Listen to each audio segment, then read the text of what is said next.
been making videos for a bit now, and those of you who have been watching seem to enjoy them well enough, but there's something I need to address. An elephant in the room, if you will. Okay, what is Scythe of Atlantis, and why should I care? I was getting to that. Please do not interrupt me. What is Scythe of Atlantis, and why should you care? I have no idea. You're asking the wrong person. Today we're going to discuss what Scythe of Atlantis is all about. We're talking about musical style, influences, writing process, and I'm also going to go over everything I've released so far and try not to self-deprecate too much, among a few other things. I'll try to keep it as brief as possible, but I can't promise anything. So, let's begin.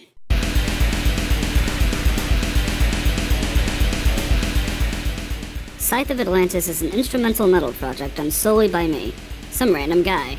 If I had to label my music under a specific subgenre, I guess you could call it avant-garde metalcore or something like that. I don't know, and frankly, I don't care about labels. I think they're too restrictive. I primarily use the program Korg Gadget to compose my work. Yeah, get your comments out of the way now about how I'm not real metal or whatever the fuck that means. Like I said, I don't really care. Fuck you! You done? Okay then. It has enough tools for me to craft a unique sound with whatever elements I want, so it works for me, honestly. Also, I'm broke.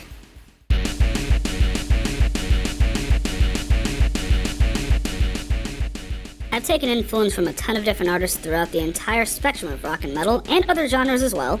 Here's just a few examples, and bear with me for a minute. You have Devin Townsend, my favorite artist of all time. You have Protest the Hero, Black Veil Brides, my gateway band, Between the Buried and Me, Killswitch Engage, Fair to Midland, Trivium, Opeth, Sum 41, T-Pain, Avenged Sevenfold. There's plenty of others. This is not even half of them. You'll hear at least a little bit of influence from each of these artists within the sound of Scythe of Atlantis. One of my main goals as a composer is to take those influences and mold them into something that feels fresh, new, and at least somewhat interesting and doesn't waste your time too much. Whether I actually succeed at that is entirely up to you. I'll go into further detail as to how I'm evolving as an artist later on in the video, so stay tuned.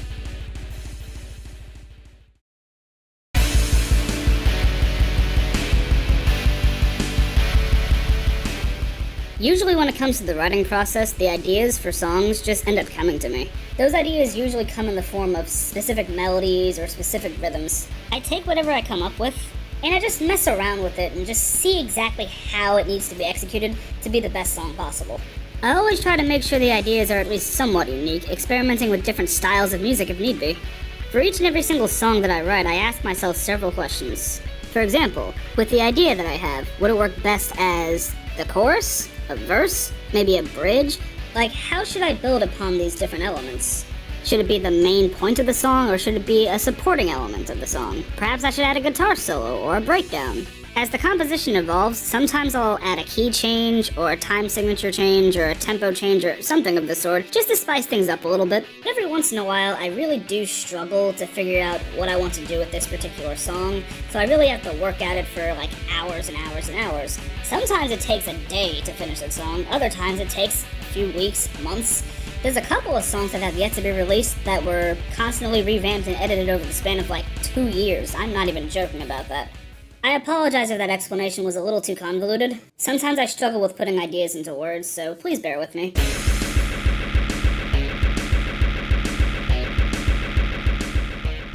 Let's just dive in already. As of September 2023, Scythe of Atlantis has officially released one EP, one full-length album, and one standalone single. Use the new art, you prick! Okay, Jesus Christ, nigga.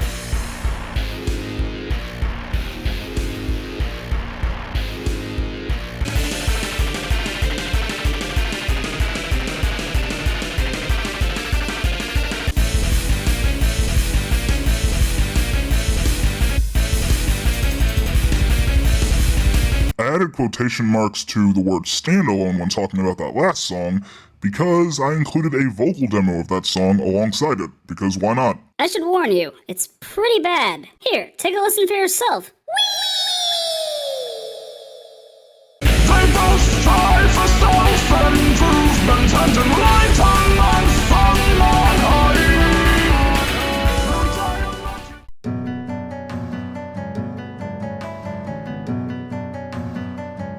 can guarantee you most of you do not know this, but most of the Scythe of Atlantis discography has lore behind it. And by most of it, I mean all of it. And no, we're not just talking about the cartoon fish drawings. I drew those in Microsoft Paint, by the way. Stop breaking the fourth wall, you piece of shit!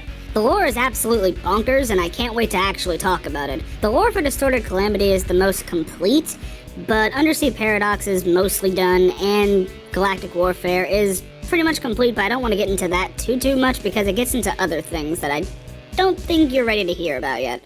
Speaking of which... Call me names and you can catch these hands.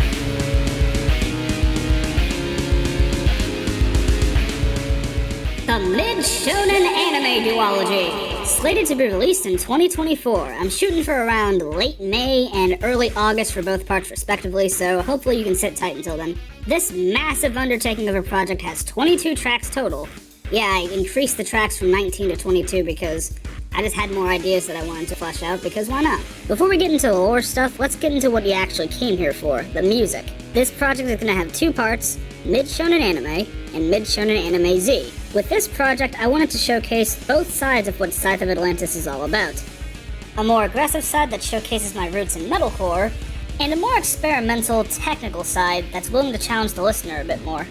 In a way, it actually mirrors the shift between Distorted Calamity, my debut EP, and Undersea Paradox, my first full-length album.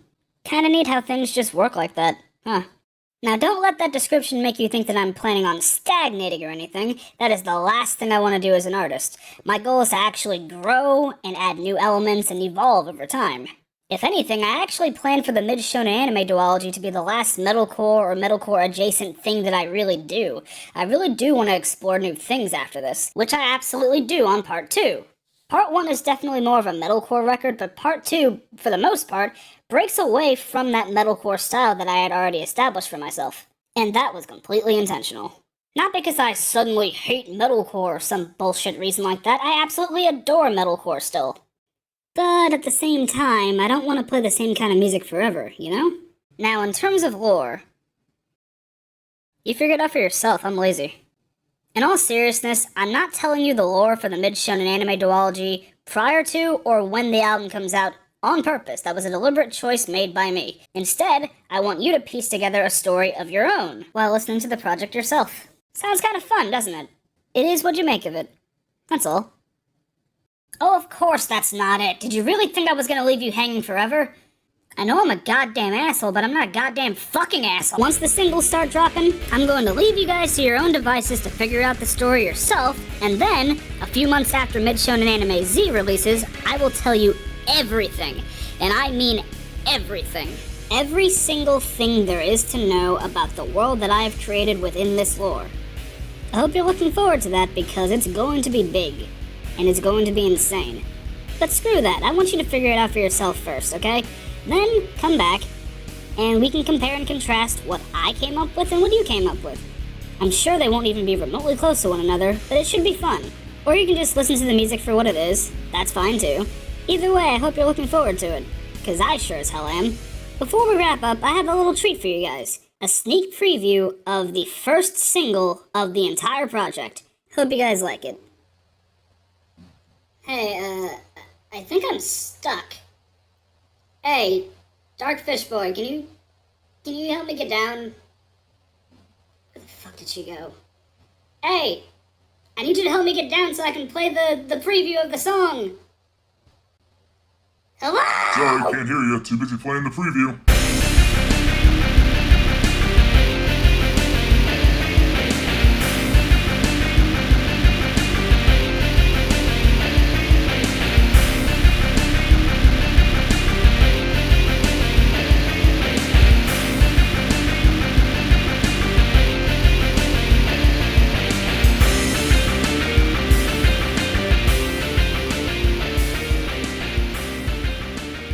I know the video's been long, but I'd like to say a few things before you head out, okay? Okay. First things first, and this might go without saying, but if you were introduced to Scythe of Atlantis via the vocal demos, and you really enjoyed them, first of all, you need to get your ears checked, and second of all, I'm sorry to disappoint you, but those are not going to be a common occurrence throughout my discography. The only vocal demo available on streaming services is the one for Galactic Warfare, The Giss and the Vensenku, which at the time of this recording is my most recent release period. The rest of the vocal demos, which are all 6 songs from Distorted Calamity, are available exclusively in a playlist on my YouTube channel. If you want to check those out if you haven't, don't, but do what you want, I don't care. Second thing, I know a decent amount of you enjoyed my cover of Knives and Pens by Black Veil Brides and my cover of the Super Mario Bros. Theme. I can confirm right now that there will be more covers in the future, so stay tuned for that if you are so inclined. Third and final thing, and this is something I want to make crystal clear. I've noticed that within the rock and metal scene, there's been a lot of, let's just call it hostility. And I'm not talking about the usual brand of elitism that we typically see within the rock and metal community. I'm talking about something far worse. Bigotry. And I know there's bigotry everywhere, and the rock and metal community is no stranger to it, but it's gotten quite a bit worse with prominent figures within the scene, both old and new, turning out to be massive bigots. And honestly, it's really disappointing to see. As irrelevant as I am, I would like to make the audience that I do have well aware that I am not one of those types of people. I'm setting the record straight right here and now and making it abundantly clear that I fully support the LGBTQ+ community. And to any of those LGB drop the T types of motherfuckers out there, when I say I support the LGBTQ+ community, I am 100% including trans and non-binary people in that statement. So fuck you if you're trying to exclude them from that. And on another note, if you're racist, misogynistic, homophobic, transphobic, ableist, etc., then I don't want you a part of this community at all. I don't want you streaming my music. I don't want you buying my merch when I inevitably start selling that. I don't want you or your ilk anywhere near me or anyone in the Scythe of Atlantis community at all. Go spend your time and or your money somewhere else because I don't want it. I apologize if that seemed a little ham-fisted, but I needed to set the record straight immediately and let you all know exactly where I stand. If you're a part of any marginalized group, just know that this is a safe space for you, and I stand with you. Now, this is where the video concludes. This is by far the longest video I have ever made for this channel, so I really hope it wasn't too bloated. I hope the video was at least slightly amusing. I really don't have much else to say now, so see ya. Okay, fine, you can spend the night, but just this once, and you're out of here by 4 o'clock in the morning. And you're sleeping on the floor. Oh, you're definitely sleeping on the floor. Are you kidding me? Gotta go. Hey, I already did that!